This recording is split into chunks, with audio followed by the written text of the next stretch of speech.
हरे कृष्णा प्रभु जन माता जी, आप सभी का एक बार फिर स्वागत है। कृष्णा हरे हम कृष्णा प्रभु जी।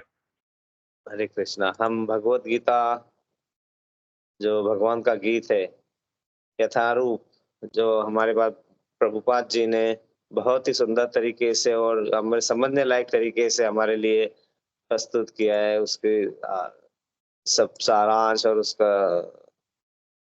द क्वालिटी ऑफ वर्क जो प्रभुपाद जी ने किया और हमारे लिए इतना अच्छे तरीके से प्रस्तुत किया, हम उसी को समझने का प्रयास कर रहे हैं। तो हम शुरू करेंगे प्रेयर से।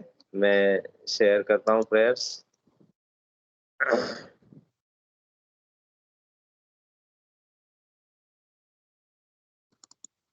हम प्रणाम मंत्र से शुरू करेंगे प्रभुपाद जी के। बस स्क्रीन दिख रही है सभी को? जी सर। जी प्रभु जी। हरे कृष्णा।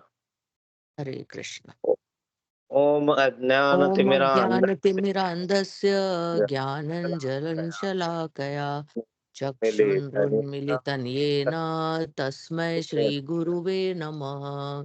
श्री चैतन्य श्रीचैतन्यमनोभीष्टं स्थापितं येन भूतले स्वयं रूपः कदा मह्यं ददाति स्वपदान्तिकम्।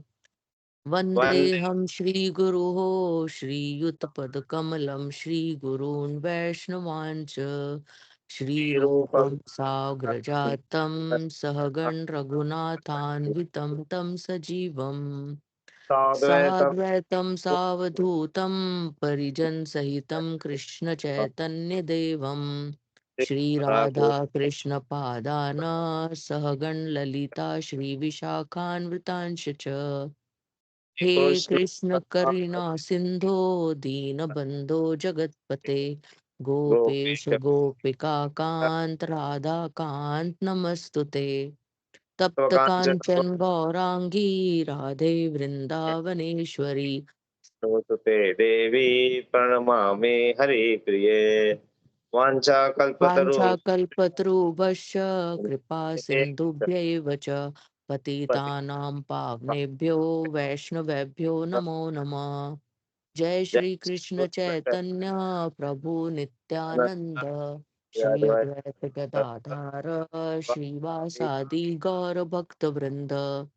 हरे कृष्ण कृष्ण कृष्ण हरे हरे हरे राम राम राम हरे हरे। हरे कृष्ण कृष्ण कृष्ण हरे राम राम राम हरे हरे। हरे कृष्ण कृष्ण कृष्ण हरे राम राम राम हरे हरे। हम जय पताका स्वामी महाराज का प्रणाम मंत्र बोलेंगे। नमो नमो ओम विष्णुपदाय विष्णुपादाय कृष्ण पृष्ठाय भूतले श्रीमते जय पताका स्वामी निति नामिने। नमो आचार्य पदाय निताय कृपा प्रदायने गौर कथा कथा धाम दाय नगारा ग्राम तारिणे। हम प्रभुपाद जी का प्रणाम मंत्र बोलेंगे। नमो ओम नमो ओम विष्णुपाद विष्णुपादाय कृष्ण पृष्ठाय भूतले श्रीमते श्रीमती भक्ति भक्ति वेदांता स्वामी निति नामिने। नमस्ते सरस्वती सरस्वते देवे गौरवाणी प्रचारिणे निर्विशेष निर्विशेष शून्यवादी पाश्चात्य देश तारिणे। जय जय श्री श्री कृष्ण चैतन्य प्रभु नित्यानंद श्री अद्वैत गदाधर श्रीवासादि गौर भक्त वृंद।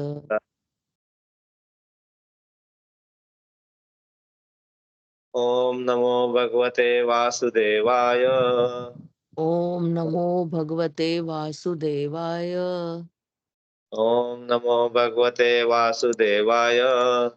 ओम नमो भगवते वासुदेवाय। ओम नमो भगवते वासुदेवाय। ओम नमो भगवते वासुदेवाय। हरे कृष्णा। हरे कृष्णा। आप सभी का फिर एक बार स्वागत करते हुए हम भगवत गीता जो भगवान का गीत है उसका अध्याय दूसरा इसका अध्ययन कर रहे थे। और यह जो अध्याय है, यह अध्याय जिसे गीता का सार भी कहा जाता है। मतलब सब कुछ हमें इस अध्याय में काफी डिटेल में समझने को मिलेगा और पूरा गीता का सार यहाँ पे होगा। हम उसको एक बार समझ जाएंगे, एक बार कर लेंगे तो हमें भगवत गीता का उद्देश्य, भगवत गीता किस तरह हमारे जीवन में यूजफुल है और ये सब चीजों का हमें ज्ञान, उसे आत्मसात करने का तरीका, उसे आचरण में लाने का तरीका, ये सब इससे हम अपने आप को कनेक्ट कर लेंगे। और फिर आगे जो चैप्टर है, फिर उन आगे चैप्टरों में उस चीजों में जो जो यहाँ पे बताया गया है कि किस किस तरीके से हम भगवान की भक्ति में या अपने जीवन के उद्देश्य को पार करने के लिए, इस भव सागर से पार करने के लिए जो मनुष्य जीवन मिला है उससे बाहर आने के लिए क्या क्या किस किस तरीके से कर सकते हैं वो सब पढ़ेंगे हम। कर्मकांडी हो सकते हैं, उससे भी पॉसिबल है, योग से पॉसिबल है, ध्यान से पॉसिबल है, भक्ति से पॉसिबल है, ज्ञान से पॉसिबल है। और भगवान आखिर में बताएंगे कि ये सब छोड़ो, मेरे शरण में आओ, क्योंकि आप कलयुग से हैं, आपको ये सब पॉसिबल नहीं हो पाएगा, क्योंकि हम इतने निम्न स्तर पर आ गए हमारा बुद्धि कि हम ये सब ज्ञान अर्जित करना इतने सारे शास्त्रों से और उसका यूज करना या ध्यान योग से नहीं कर सकते। हाँ, ये सब चीजें हमें धीरे धीरे बाकी सब चीजें करने करने से उसका कंसंट्रेशन और अच्छा बढ़ता है। और भक्ति योग में भी ध्यान बहुत जरूरी होता है, योग जरूरी होता है ना। वो सब चीजों के बारे में हम करेंगे। तो हमने पढ़ा था कि हमने शुरू किया था कि ज्ञानी अतीतवादी जो परम सत्य को जानते हैं वो इस अद्वितीय पदार्थ को ब्रह्म, परमात्मा या भगवान के रूप में जानते हैं। अद्वितीय पदार्थ मतलब हमने देखा था कि भगवान को जानने के 3 स्टेजेस। पहले देखा था ब्रह्म, जिसमें हमने देखा था कि भगवान एक एनर्जी की तरह देखा जाता है, मतलब सत्य जिसका एग्जिस्टेंस है, सत्य। फिर हमने देखा था कि नहीं, वहीं तक लिमिट नहीं है, भगवान चित्त, मतलब वो सिर्फ एग्जिस्ट नहीं करते, वो किसी आकार में भी है, सच्चित।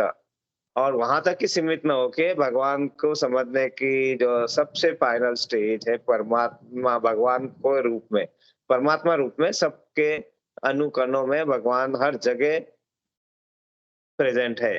लेकिन भगवान स्वरूप जो है, जो वो सिर्फ प्रेजेंट ही नहीं है, वो सच्चिदानंद स्वरूप में हमारे साथ आनंद आनंद का लेन देन, आनंद की लेन देन करते हैं। हमने ये सूर्य की एनालॉजी से भी देखा था कि जब सूर्य का प्रकाश ही हम सिर्फ बात करते हैं, जैसे प्रकाश आ रहा है सूर्य, तो वो हो गई पहली स्टेज समझने की।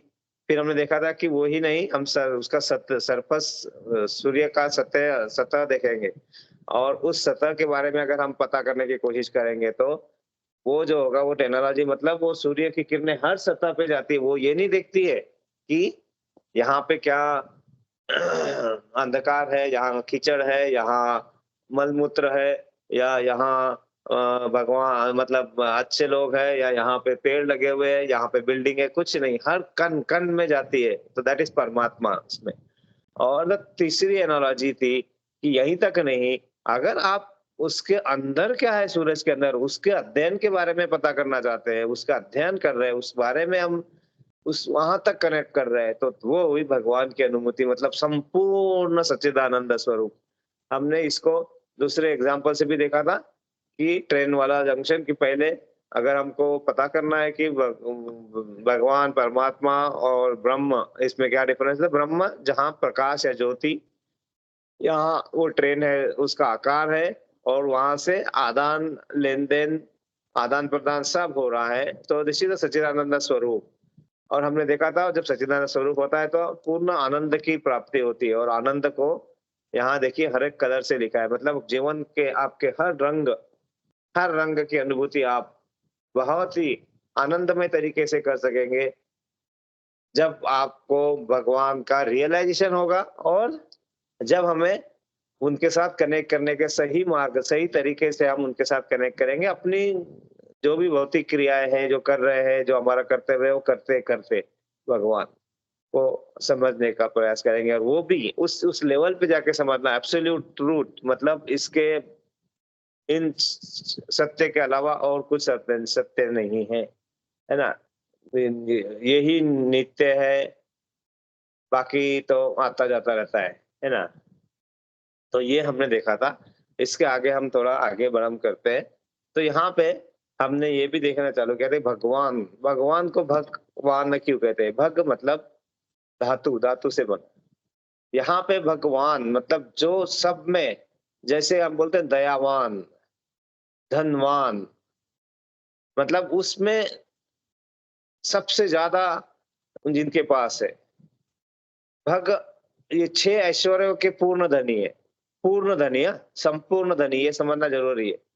भगवान है, ये भगवान 6 ऐश्वर्यों के सबसे ज़्यादा संपूर्ण धनी है। पहले ऐश्वर्य, दूसरा वीर्य, तीसरा स्मृति, चौथा यश, पाँचवाँ ज्ञान और छठवाँ त्याग। अब हम देखते हैं कि ये सब शक्तियाँ, इन सब शक्तियों में संपूर्ण जो है, संपूर्ण वो भगवान है। सबसे पहले हम ऐश्वर्य की बात करेंगे। तो ऐश्वर्य, भगवान कृष्ण जिनके यहाँ सहस्त्र लक्ष्मियाँ उनके पैर दबाते हैं, उनके पास बैठते हैं। कुबेर उनके साथ में उनके मंत्री है। कुबेर जो धन के देवता कहला जाते हैं, वो धन के देवता है। उनके पास धन बहुत ज्यादा है, बाकी और ऐश्वर्य में कम ज्यादा रहेंगे। सभी देवी देवताओं में गुण रहेंगे, लेकिन सभी 6 और संपूर्ण तरीके से वो जिनके पास है, वो कहलाते हैं भगवान, है ना? तो जैसे अगर हम ऐश्वर्य की बात करेंगे, तो जैसे हमने कहा सहस्त्र लक्ष्मी द्वारा कुबेर जी नंद बाबा के यहाँ पे भी आए थे, तो नंद बाबा के यहाँ 9 लाख गाय थी, और मैं मतलब बहुत कुछ, ऐश्वर्य की कोई कमी नहीं थी, ऐश्वर्य की कोई सीमा नहीं थी। और वो जो पूरे तीनों लोगों के, तीनों इसके परमात्मा है, जो जिनके अंदर सब कुछ आता है, ऐसे ऐश्वर्य के। लेकिन क्या होता है ना, कहाँ डिफरेंस आता है? यहाँ पे हो सकता है कि हम बोलेंगे कि यहाँ पे भी ऐश्वर्य है, बहुत लोगों के पास इतना ज्यादा ऐश्वर्य है कि गिन नहीं सकते। ऐश्वर्य जहाँ होता है, वहाँ पे बहुत सारे अवगुण भी आ जाते हैं, बहुत सारे ईगो और बहुत सारी चीजें आ जाती है। लेकिन वो ऐश्वर्य जो है, वो भौतिक जगत का हमारे सामने जो दिख रहा है, वो भौतिक जगत का ऐश्वर्य की हम बात कर रहे हैं, और हम यहाँ पे बात कर रहे हैं पूर्ण ब्रह्मांडों की, पूर्ण ब्रह्मांडों के स्वामी, उनका ऐश्वर्य। शक्ति, शक्ति के प्रति क्या बताएं भगवान के बारे में? अभी हम वृंदावन जाके आए, तो एक-एक लीलाओं के बारे में पता करने से इतना, मतलब आपको ये लग पता चलेगा कि हम सिर्फ पढ़ते नहीं है, जो समझते नहीं है, वहाँ खुद आँखों से देखने के बाद पता चलता है कि भगवान की लीलाएँ का कोई अंत नहीं है, कोई अंत नहीं है। हर जगह कितनी-कितनी लीलाएँ। गोवर्धन एक उँगली पे, और वो भी किस लिए? इंद्र देवता का घमंड चूर करने के लिए। क्योंकि कहाँ पे भी घमंड नहीं चल सकता है। गोवर्धन को एक उँगली पे उठाने वाले, पूतना का वध करने वाले, कालियानाग का वध करने वाले, कंस महाराज का वध करने वाले, ये वो भगवान। उनकी शक्ति के बारे में कोई वो तोल नहीं है, कोई उनकी शक्ति का। संपूर्ण शक्ति, यश।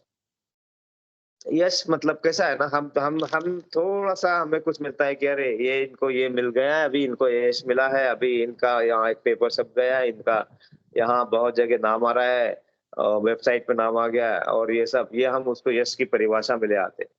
परिभाषा तो वो होती है कि हमारे समय ही जो 5000 साढ़े 5000 साल पहले जो भगवत गीता बताई गई, उसके पहले तो बहुत 12 करोड़ 84 लाख साल पहले से चला आ रहा ये अ, भगवान के बारे में लिखा हुआ, और तब से कोई भूला नहीं है। तब से जो उनका यश है, जो वहाँ बोला गया है, ऐसे कौन से किसका होता है जो जिसको 1000 साल 2000 साल के बाद याद रखते थे, और यहाँ तो करोड़ों वर्षों की बात हो रही है। तो यश की क्या बात करें, यश तो उनके पास यश सबसे ज्यादा, सौंदर्य, संपूर्ण सौंदर्य, कंदर्प कोटि कमनीय, मतलब आप उनकी तुलना किसी से कर ही नहीं सकते। इतना सौंदर्य, इतना सौंदर्य कि आप उनके बारे में शायद कुछ बोल पाए उनके सौंदर्य के बारे में। जैसे जैसे हम कहते हैं ना, तारीफ में जिसकी शब्द ही खोए जाए, कैसे करे तारीफ हम उनकी, आप ही बताए। मतलब भगवान के सौंदर्य के बारे में जितना हम बोलने की कोशिश करेंगे, जितना हम बताने की कोशिश करेंगे, वो सब अपूरी है, इतना सौंदर्य है। मैं भगवान तेरे लिए दो शब्द लिखना चाह रहा हूँ, और जैसे जैसे तुझे जान रहा हूँ, मैं निशब्द होते जा रहा हूँ। मतलब जैसे जैसे हम भगवान को समझने लगे, मतलब उनके बारे में पता कर रहे, तो धीरे धीरे ऐसे लगता है कि अपने जो शब्द थे, जो शुरू में हमें लगता था कि अरे इन शब्दों से मैं भगवान को परिभाषित कर सकता हूँ, समझ सकता हूँ, वही शब्द ऐसा लगता है अरे ये शब्द का तो बहुत ही बहुत ही बहुत ही छोटा सा इसका स्वरूप है। इतने निशब्द होते जा रहा, मुझे मुझे शब्द ही नहीं मिल रहा। संपूर्ण सौंदर्य। तो हमने बात की है संपूर्ण ऐश्वर्य, संपूर्ण शक्ति, संपूर्ण यश, संपूर्ण ज्ञान, संपूर्ण ज्ञान, ज्ञान। अब इस बारे में भगवान ने कहाँ से, मतलब सबसे पहले जो भगवत गीता सुनाई थी, वो सूर्य भगवान विवस्वान को सुनाई थी। वहां से उन्होंने मनु ऋषि ने इक्ष्वाकु, जो राम भगवान के परदादा, वहां सुनाए, और वहां से जैसे जैसे आ रही है वो ज्ञान, पास्ट प्रेजेंट फ्यूचर सबका पता है, कौन कहाँ पे क्या है। ऐसा है, हमें लगता है कि हम कहीं छुप के कुछ कर रहे हैं, हमें कोई नहीं देख रहा है, अज्ञानतावश हम करते हैं। हम बोलते हैं अरे ये सब करो, किसी को थोड़ी पता चल रहा है, अज्ञानतावश करते हैं। संपूर्ण ज्ञान मतलब नॉट, नहीं हमारे इस लोक का ही नहीं, जो हमारे हम समझते हैं कि यही लोग पूरा संसार है, वो नहीं, सबके बारे में पता होना, संपूर्ण ज्ञान। जिन्होंने 45 मिनट में पूरा भगवत गीता बता दी, जिनके बारे जिनका लीलाओं के बारे में भागवतम भी लिख के, 18,000 श्लोकों का भागवतम लिख के भी, मतलब उतना कंप्लीट नहीं हो पाया। तो ऐसे ज्ञान रखने वाले, संपूर्ण ज्ञान, संपूर्ण वैराग्य, बहुत इंपॉर्टेंट है। भगवान ने अपनी लीलाओं में भी यही दर्शाया है कि उन्होंने संपूर्ण त्याग ही करते आए। पहली लीला में बताया है कि वो उनके माता पिता का त्याग करते जन्म के साथ ही, वसुदेव महाराज एंड देवकी माता, इनका त्याग। नंद बाबा के पास जाते हैं, सबसे पहले वहां से उन्हें ले जाया जाता है गोकुल में। गोकुल में गोकुल में थोड़े समय ही रह पाते हैं, लेकिन वहां पे सब राक्षस, जो कंस के द्वारा भेजे गए थे राक्षस गण, और वो सब वहां पे भगवान को जा जाके जितने छोटे से इसमें परेशान करते थे, जबकि भगवान जो है उनको कोई असर नहीं पड़ता है। लेकिन नंद बाबा आखिर ठहरे तो पिता ही ना, इन्होंने अपना एक अलग से गांव बसा दिया, नंद गांव, जो हम देख के आए, नंद गांव। तो गोकुल छोड़े, नंदगांव गए, नंदग्राम में वहां पे पले बड़े, वो वहां से भी उनका वहां पे सखिया वहां से निकले, वृंदावन गए, मथुरा गए। मतलब आपको त्याग जो है, और हम छोटा सा हमारे पास से कुछ छूट जाता है तो हम विचलित हो जाते हैं। तो भगवान जो सबके मालिक है, जैसे धनवान बोलते हैं तो धन का मालिक है, तो भगवान इन सभी ऐश्वर्यों के मालिक, इसलिए उन्हें भगवान सबसे ऐश्वर्य हम याद रख सक पाएंगे तो अच्छा है। 6 ऐश्वर्य कौन कौन से है? ऐश्वर्य, शक्ति, यश, ज्ञान, सौंदर्य और वैराग्य। सब कुछ होते हुए भी वैराग्य इनके पास सब है। सब मतलब सबसे ज्यादा ज्ञान, संपूर्ण शक्ति, संपूर्ण यश, संपूर्ण धन, संपूर्ण सौंदर्य और उसमें भी त्याग, है ना, संपूर्ण त्याग। ये सब भगवान की को परिभाषित है और बहुत ही कम है। हम बहुत आगे बढ़ेंगे। भागवतम में इतना सुंदर वर्णन किया है कि भगवान होते क्या है। भगवान को परिभाषित करना हमारे लिए संभव ही नहीं है, लेकिन हम किसी न किसी उन शब्दों में हम रख के हम उन्हें समझने का प्रयास करते हैं। और जितना जितना हम प्रयास ज्यादा आगे बढ़ाते हैं, हमें और भगवान के करीब जाने का मौका मिलता है, सौभाग्य मिलता है। और हम और अपने आप को सौभाग्यशाली मानते हैं। क्यों? क्योंकि हमें आनंद की धीरे धीरे अनुभूति होती है। हमें ये समझ में आता है कि यही तो है आनंद। नहीं तो हमारे पास क्या होता है? थोड़ा है, थोड़े की जरूरत है। मतलब थोड़ा तो है मेरे पास, थोड़े की जरूरत है। लेकिन जब भगवान का आनंद तुम्हें मिलना चालू होता है तो हम क्या कहते हैं? थोड़ा है, थोड़े की ही जरूरत है ना? चेंज, दृष्टिकोण चेंज हो जाता है, कॉन्शियसनेस चेंज हो जाती है। हमारी चेतना, हमारी चेतना अगर उसमें जुड़ गई तो इससे ज्यादा धनी हम नहीं बन सकते। हमारे पास अरबों की दौलत हो तो भी हम धनी नहीं बन पाएंगे जब तक ये ज्ञान रूपी और त्याग की भावना से भाव उत्पन्न नहीं होगा। भगवान को समझ पाना बहुत दूर की बात है। ये तो मैंने अपने तरफ से यहाँ लिखा था कुछ। भ मतलब भूमि, गगन, व वायु, अग्नि, न नीर। मतलब जिससे ये सब उत्पन्न होता है वो भगवान। भूमि, गगन, वायु, अग्नि, नीर। नीर मतलब जल। सबका उत्पत्ति, सभी का उत्पत्ति जिनसे होता है वो भगवान। भगवान यहाँ पे इस श्लोक का बहुत ही अच्छा यहाँ बहुत ही अच्छे तरीके से इसको ध्यान रखना है हमें। ईश्वरम परमम कृष्ण सच्चिदानंद विग्रह अनादिरादि गोविंद सर्व कारण कारण।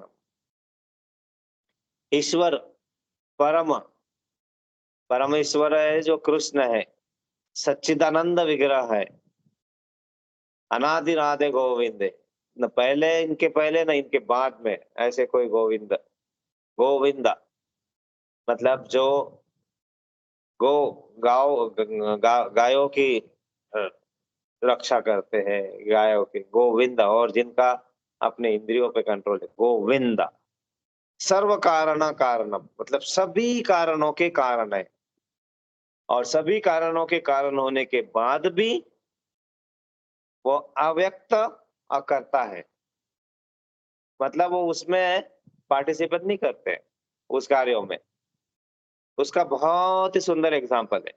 और उन कार्यों से, वो कार्यों को हमें उस दूषित कार्यों से हमारा उस कुलसित जो हमारी आत्मा है उसको क्लीन करके दे के भी उनको उस पे नहीं लगता। जैसे अगर कहीं यहाँ अगर शाही का दाग गिर गया कहीं, तो मैं क्या करता हूँ? पेपर लेता हूँ, उनको पोंछता हूँ, और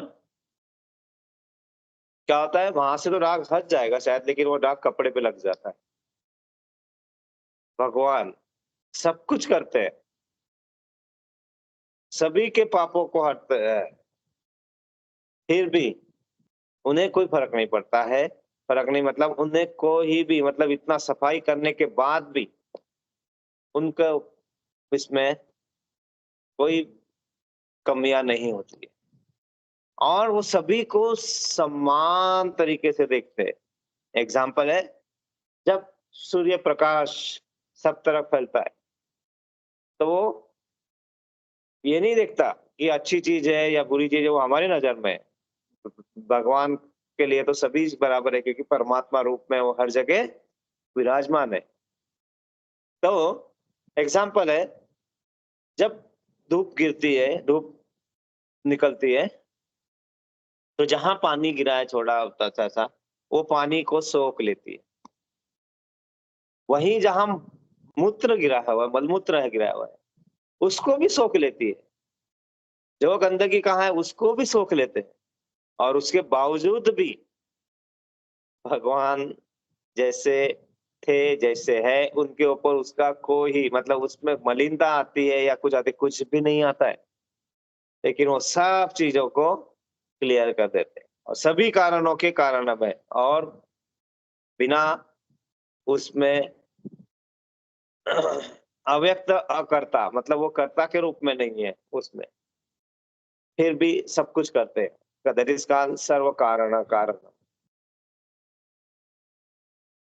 और आगे भगवान के बारे में ये देखो, हम जो जो श्लोक पढ़ा था उसी के बारे में थोड़ा, क्योंकि भगवान नाम जो है, भगवान उवाच जो आया था, भगवान उवाच एक ही बार जब भगवान आते हैं तो श्री कृष्ण उवाच नहीं कहा जाता है, क्योंकि और कोई नाम लेने की जरूरत नहीं है, क्योंकि भगवान एक परमेश्वर, परम ईश्वर एक है, ईश्वर है, परम ईश्वर एक है। देवी देवताएं हैं जिन्हों को अपने अपने पोर्टफोलियो, अपने अपने कार्य में संपन्न है वो, लेकिन अपने अपने इसमें भगवान सभी इसमें, सभी इसमें। तो यहाँ पे सबसे पहले जो श्री कृष्ण भगवान है वो 3 पुरुष अवतार में यहाँ सबसे पहले हमारे लिए प्रस्तुत हुए। तो पहले है कानो दक्षाय विष्णु। इन चीजों के बारे में मैं हम बहुत डिटेल में पढ़ेंगे, पढ़ा भी है पहले, लेकिन फिर भी हम आगे करेंगे।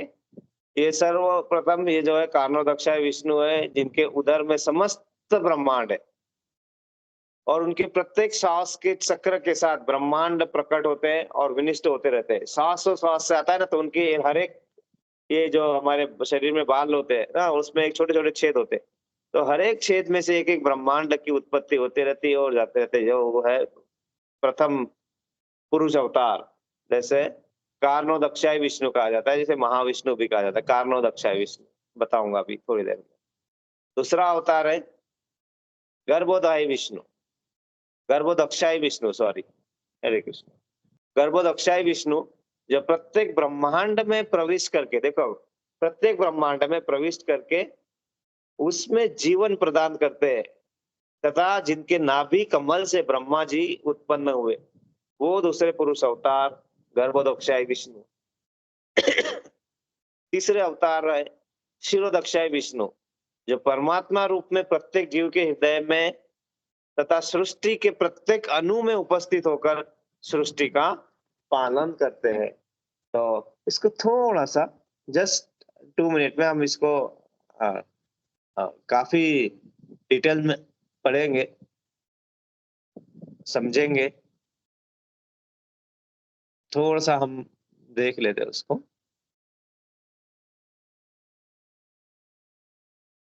देखा हुआ है पहले भी कुछ, इसे गोलाकार चार्ट कहते हैं।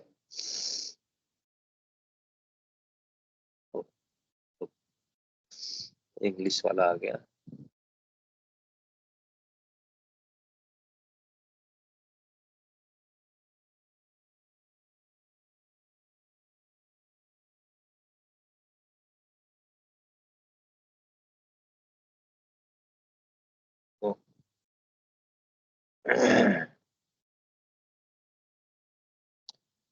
सो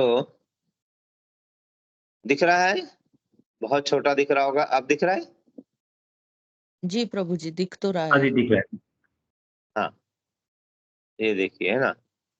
तो सबसे पहले यहाँ देखिए, अभी हम शुरू से बताते हैं कि अगर हम ऊपर से देखते हैं तो सबसे ऊपर जो है वो गोलक धाम है। ये गोलक धाम है जहाँ भगवान नित्य रूप में उपस्थित होते हैं। यहाँ पे अपने सखियों के साथ में राधा रानी और सच्चिदानंद स्वरूप में होते हैं। उनके 4 एक्सपांशन हम यहाँ पे है। यहाँ पे देखेंगे तो यहाँ पे आपको ऋग्वेद दिखेंगे, यहाँ पे अथर्ववेद, यहाँ पे सामवेद और यहाँ पे यजुर्वेद। यहाँ पे ये 4 एक्सपांशन, और 4 एक्सपांशन वो भी है संकर्षण जो बलराम के रूप में, संकर्षण, अनिरुद्ध, अभी और मैं 2 के नाम बताता हूँ। और यहाँ पे ये सबसे ऊपर का धाम है, उसके नीचे जो है ना, नीचे आएंगे तो ये हरिधाम जिसे वैकुंठ कहा जाता है। यहाँ सभी देवी देवताएं यहाँ पे दिखेंगे, तो आपको सभी दिखेंगे। आप जैसे जैसे एक्सपांड करेंगे तो हमें यहाँ पे सब दिखेंगे। अनिरुद्ध यहाँ दिखे, यहाँ पे वासुदेव, यहाँ संकर्षण और यहाँ प्रद्युम्न। ये 4 प्रथम एक्सपांशन, और सभी देवी देवताएं जहाँ वास करते हैं उसे हरिधाम कहते हैं। उसके नीचे आएंगे तो ब्रह्म ज्योति।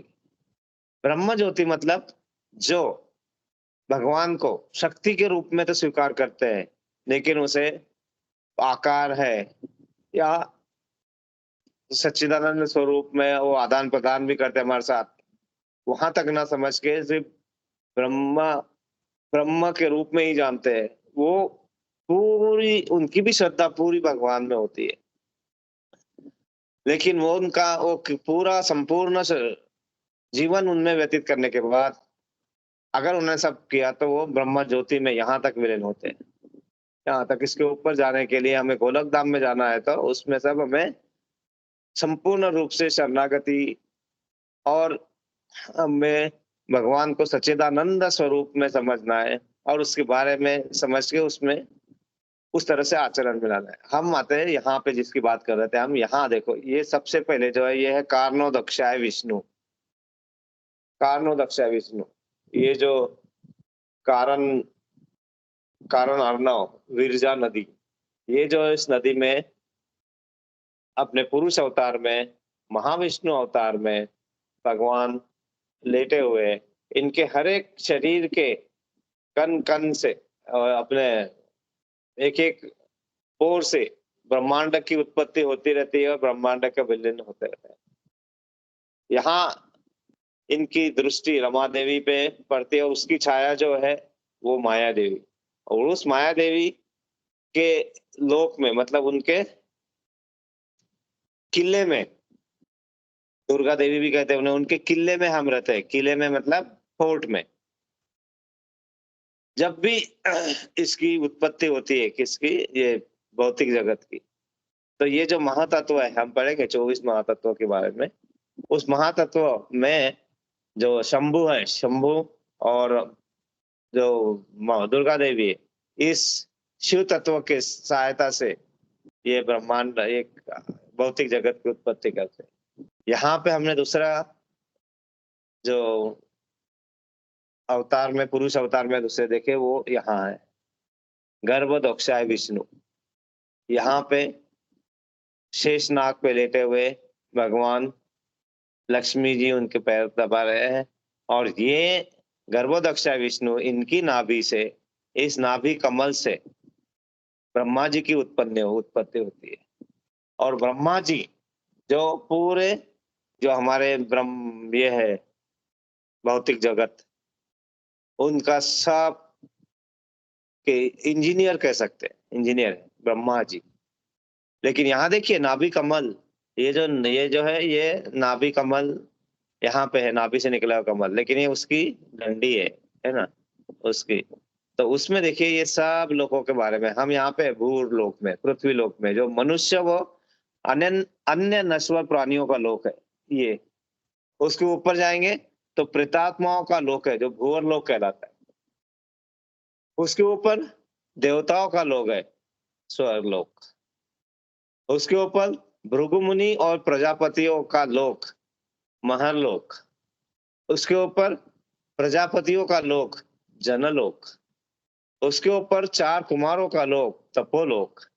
ब्रह्मा जी का लोक सत्यलोक, और ये ब्रह्मा जी, ये सब है ना? ये सब ऐसा हमें क्या लगता है कि हम ऊपर चले गए और ब्रह्मलोक और यहाँ तक कहीं पे भी हम जा रहे हैं तो यहाँ सब में जितने हमारे कर्म है उसके जब वो कर्म खर्चित हो जाते हैं, खत्म हो जाते हैं, तो हम फिर से वापस आते हैं। तो इस जग यहाँ पे हमें मानव शरीर मिला है, तो सबसे ऊँचा 84 लाख योनियों में सबसे ऊँची योनि में मिला हुआ है। तो हमें इसका उपयोग अच्छी तरीके से करते आना चाहिए। बहुत लोग क्या बोलते हैं, अरे क्या फ़र्क पड़ता है? इतने अच्छे से तो जी रहे, इतने लाखों रुपए तो है मेरे पास, करोड़ों तो रुपए तो है, ये सब से जगह करने से क्या फ़ायदा है? कोई फ़ायदा नहीं है, बराबर है उनका कहना। क्योंकि वो करने से क्या होगा, जैसे उनके अपने जो भी क्रेडिट हम मिले थे, भगवान ने दिए थे हमारे पास, उसके जैसे-जैसे हम कम करते जाते हैं, यहाँ पे हमारे भौतिक सुखों के लिए जो भी हम कार्य करते हैं, अननोनली, नोइंगली, है ना? तो हम इस लोकों में भी जा सकते हैं। अतल राक्षसों का लोक है, मैं दानव का पुत्र। वितल भी राक्षसों का लोक है, जहाँ शिव जी निवास करते हैं। सूतल बलि महाराज का लोक, वामन देव यहाँ निवास है। तलातल महातल सर्पों का लोक, रसातल दैत्यों का लोक, पाताल सर्पों का लोक, है ना? ये इससे हम नीचे भी उतर सकते हैं। तो हमारे ऊपर डिपेंड करता है कि हम क्या करना चाहते हैं। ये थे दूसरे पुरुष अवतार में, और तीसरे पुरुष अवतार जो है यहाँ देखिए, ये है शिरोदक्षाय विष्णु। ये क्या है शिरोदक्षाय विष्णु? ये शिरोदक्षाय जो विष्णु है, हर हर संसार की उत्पत्ति में, हर उत्पत्ति में, कण-कण में परमात्मा रूप में विराजमान शिरोदक्षाय विष्णु। शिरोदय विष्णु जी, ये ध्रुवलोक भौतिक जगत के अंतर्गत है। ये भौतिक जगत के अंतर्गत है ये लोक। ऐसा ना समझे कि हम ये हम बाहर है, भौतिक जगत में ही है। यहाँ तक भी हम जा सकते हैं अच्छे कार्य करके, अच्छे कुछ गुणों का अपने अंदर संचारण करके उसको ये कर निर्माण अपने आप को शुद्ध करके हम यहाँ तक पहुँच सकते हैं, लेकिन ये भी भौतिक जगत का ही है हम। क्षीरोदक्षाय विष्णु का धाम है, उसके ऊपर दूध का समुद्र है, और उस समुद्र के अंतर्गत एक द्वीप है जिसे श्वेत द्वीप कहते हैं। और क्षीरोदक्षाय विष्णु परमात्मा के रूप में सबके हृदय में तथा प्रत्येक परमाणु में विराजमान है, परमात्मा रूप में। यहाँ देखेंगे तो एक यहाँ पे पृथ्वी, जो पृथ्वी साकार रूप से भगवान वराह की पूजा करती है। जल, जो जल साकार रूप से भगवान मत्स्य की पूजा करते हैं। अग्नि, अग्नि साकार रूप में सूर्य नारायण की पूजा करते हैं। वायु, वायु साकार रूप में प्रदीप्नि की पूजा करते हैं। आकाश, आकाश साकार रूप से अनिरुद्ध की पूजा करते हैं। मिथ्या अहंकार, मिथ्या अहंकार साक्षात स्वरूप से संकर्षण की पूजा करते हैं। और महातत्व, महातत्व साकार रूप से वसुदेव की पूजा करते, वासुदेव की पूजा करते। तो ये थोड़ा ब्रीफ में है। तो ये जो है हमारा, हम जहाँ पे है वो है देवी धाम। हम जा रहे थे देवी धाम, माया देवी का धाम है, भगवान की अपराशक्ति। उसके ऊपर जो है वो यहाँ देखेंगे तो ये है, ये देखो यहाँ पे शंभू जी है ना?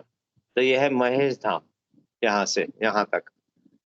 यहाँ ब्रह्मा ज्योति, जैसे जिन्हें जो सिर्फ भगवान को ज्योति के रूप में, मतलब ईश्वर जो है वो ईश्वर एक शक्ति है, और वो शक्ति को ही केंद्रित मार के पूजा करते हैं, और वहां तक ब्रह्म ज्योति यहाँ तक है। उसके ऊपर हरिधाम, जिसको वैकुंठ कहते हैं, और सबसे ऊपर गोलक वृंदावन। ये बहुत ही ब्रीफ में, जब इसका और भी होगा तो हम आगे करेंगे, इसको पढ़ेंगे। भगवान की हम व्याख्या कर रहे हैं, तो ये है तीन। दिस इज भगवान। भगवान को हम कितना भी परिभाषित है हम समझने का प्रयत्न करें, हम उतना ही समझ पाएंगे या उतना ही देख पाएंगे जितना हमारी बुद्धि हमें बताएगी। तो यहाँ पे फिर लिखा है कि वो 6 अफ्लुएंसेस, मतलब 6 यो सबसे ज्यादा अधिकता है, जो richest, wisest, most famous, strongest, most influential and most renounce, मतलब वही है धनवान, सबसे संपूर्ण धनवान, सबसे ज्ञान, सबसे ज्यादा यश, सबसे ज्यादा शक्ति, सबसे ज्यादा जिनके कारण हम इन्फ्लुएंशियल इसमें आते हैं, और सबसे ज्यादा रिनाउंस मतलब त्याग, भगवान। तो ये और इन सब के बारे में हर जगह वर्णन है। श्रीमद् भागवतम में अलग अलग जगह में इसका वर्णन किया हुआ है। तो ये भगवान अलग अलग रूप में हम जिन्हें देखते हैं। तो इस स्लाइड पे जरा हम 1 मिनट का ध्यान लगाएंगे तो हमें थोड़ा थोड़ा लगेगा कि भगवान का सौंदर्य देखो, कहीं पे भी देख लीजिए आप, सौंदर्य, अप्रतिम सौंदर्य। धनवान दिखाते नहीं है, भगवान धनवान है। शक्ति का प्रयोग जहां करना है वहां करके देख ही लिया है। त्याग की भावना, त्याग हर जगह से त्याग है, त्याग ही त्याग आपने देखा है भगवान के इसमें। और आगे बढ़ते हैं।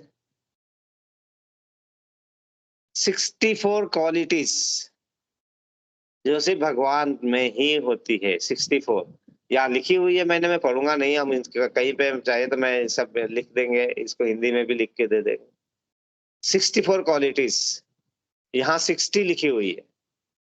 कुछ देखेंगे तो strong, truthful, fluent, genius, artistic, ये सब क्वालिटीज। इसमें से हमारे पास भी क्वालिटीज रहती है कुछ, ये मैं पढ़ूंगा नहीं और हम इसको पढ़ना भी नहीं चाहते यहाँ पे। लेकिन ये एक बताना चाहते हैं यहाँ पे कि जो 100% 64 क्वालिटीज, यहाँ जो लिखी है 60 क्वालिटीज लिखी है, 60 योग्यताएं लिखी हुई है। और 4 योग्यताएं जो है वो सिर्फ भगवान कृष्ण के पास है। ये 60 के अलावा वो 4 योग्यताएं पहले हम देख लेते हैं। वो 4 योग्यताएं हैं जो और किसी देवी देवता या इवन भगवान कृष्ण के जो विष्णु एक्सपांशन है, विष्णु तत्व है, वहां पे भी 64 नहीं होते। सिर्फ कृष्ण अवतार में कृष्ण भगवान वही 64 क्वालिटीज, मतलब 4 क्वालिटी जो एक्स्ट्रा है। जो कौन सी है 4 qualities? Krishna is the performer of wonderful varieties of pastimes, मतलब वही है जो अपनी कृष्ण लीलाएं से सभी को आकर्षित करके सभी को उसमें से सिखाते हैं, वही है। और भगवान श्री राम के रूप में भी आए थे, लेकिन वो एक राजा के घर में जन्म था और इसलिए उनके, और वहां पे बहुत उनकी बाल लीलाएं का वर्णन नहीं है। भगवान Krishna he is performer of wonderful variety of pass time, मतलब कृष्ण लीलाओं का को परफॉर्म, मतलब दिखाने वाले एकमात्र भगवान। ये अतिरिक्त 4 हैं, 7 तक तो कृष्ण तत्व में भी आएंगे, विष्णु तत्व में, हरे कृष्ण, विष्णु तत्व में भी आएंगे। मैं और बताते ऊपर लिखा है, कोई परसेंटेज में बताता हूँ, पहले यही देख रहे थे। 4 जो है अलग। तो पहले कौन सी है कि जो और किसी एक्सपांशन और इसमें नहीं आते, जबकि विष्णु कृष्ण भगवान के ही एक्सपांशन अवतार है, लेकिन उनमें भी वो 4 बची हुई क्वालिटीज नहीं आती। पहली बाल लीला है, कृष्ण लीला है। दूसरी, Krishna is surrounded by devotees endowed with wonderful love of godhead, मतलब भगवान हमेशा उनके भक्त उन्हें घेरे रहते, हमेशा ही भक्त उनके आसपास रहते, सखिया उनका हर तरीके से, हर जगह पे। वही चीज अलग इसमें नहीं आएगा, ये उसी भगवान कृष्ण के पास ये एक्स्ट्रा क्वालिटी।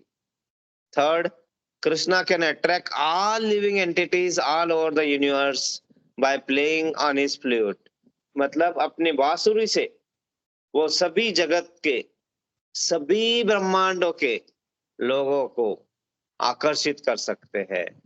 आकर्षित ही नहीं, वो उनकी सब पीड़ाओं का हरण सिर्फ बांसुरी से, उस बांसुरी को भी बजा के हम धुन को सुन लेंगे तो हमें संपूर्ण, मतलब शरीर में जो भी एंजाइटी और वो सब उत्पन्न हो रहा है, उससे सब से हमें आराम मिल सकता है। Krishna can attract all living entities all over the universe by playing on his flute, वो भगवान कृष्ण ही करते हैं बांसुरी से। ये तीसरी अलग क्वालिटी है। चौथी, Krishna has wonderful excellence of beauty which can not be revealed anywhere in the creation, मतलब भगवान का जो अप्रतिम संपूर्ण सौंदर्य, आश्चर्यचकित करने वाला सौंदर्य, भगवान कृष्ण के पास। ये जो 4 क्वालिटीज है, ये 4 क्वालिटीज सिर्फ और सिर्फ भगवान विष्णु के पास, मतलब एक्सटेंड नहीं, भगवान कृष्ण के पास, है ना। तो यहाँ देखते हैं जो विष्णु तत्व है, जो भगवान के एक्सपांशन ऑफ कृष्णा, वो 60 क्वालिटीज होती है जो पिछले पेज पे थे ना, आउट ऑफ 64 क्वालिटीज। शिव तत्व हैज 54 क्वालिटीज आउट ऑफ 64, मतलब 84.375%। जीव तत्व मतलब हम, जीव आत्मा, जीवात्मा, 50 क्वालिटीज हमारे पास होती है, होनी चाहिए। हम अगर शुद्ध आत्मा या हम अच्छे तरीके से, होती है बहुत सारी, आच्छादित हो जाती है वो बात अलग है, हम उसका यूज नहीं करते हैं, कर पाते हैं या कुछ है, वो अहंकार से और इससे हमारे आच्छादित हो जाती है वो बात अलग है।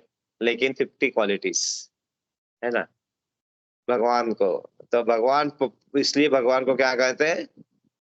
परम पुरुषोत्तम, पूर्ण अवतार, supreme supreme personality of God head, इसीलिए भगवान। तो भगवान को क्यों भगवान कहा जाता है, इस बारे में हमने थोड़ा सा देखा, है ना। हम अभी इसके आगे न जाके हम ये था हमारा भगवत गीता का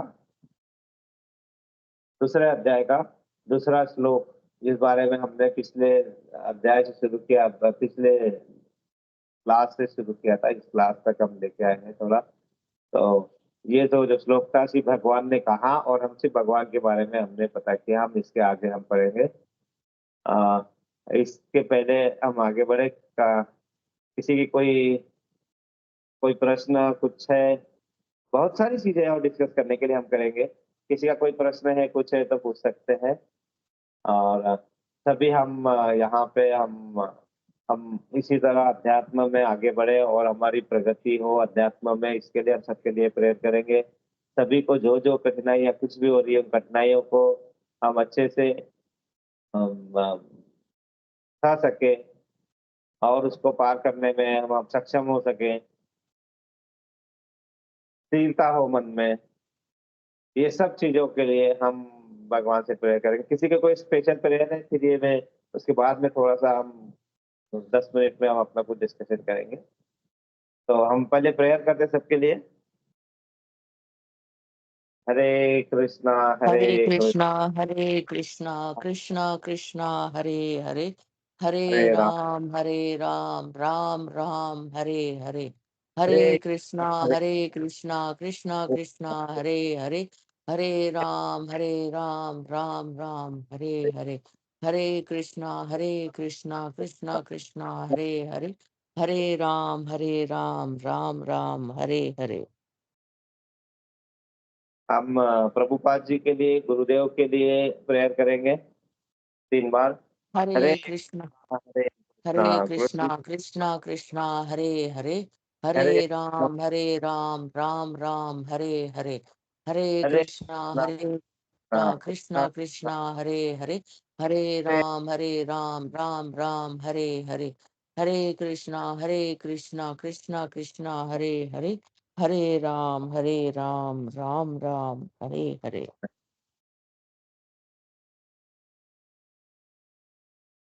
वांछा कल्पतरुवृक्ष कल्पतरुभ्यश्च कृपा सिन्धुभ्यैव च पतितानां पावनेभ्यो वैष्णवेभ्यो नमो नमः। भगवत गीता ग्रंथ राज की जय। जय वैष्णवंद की जय। गुरुदेव जय की जय। प्रभुपाद की जय जय। निताय जय। गौर जय प्रेमानंद। गौर प्रेमानंद, हरि हरि बोल। हरे कृष्णा। हरे कृष्ण।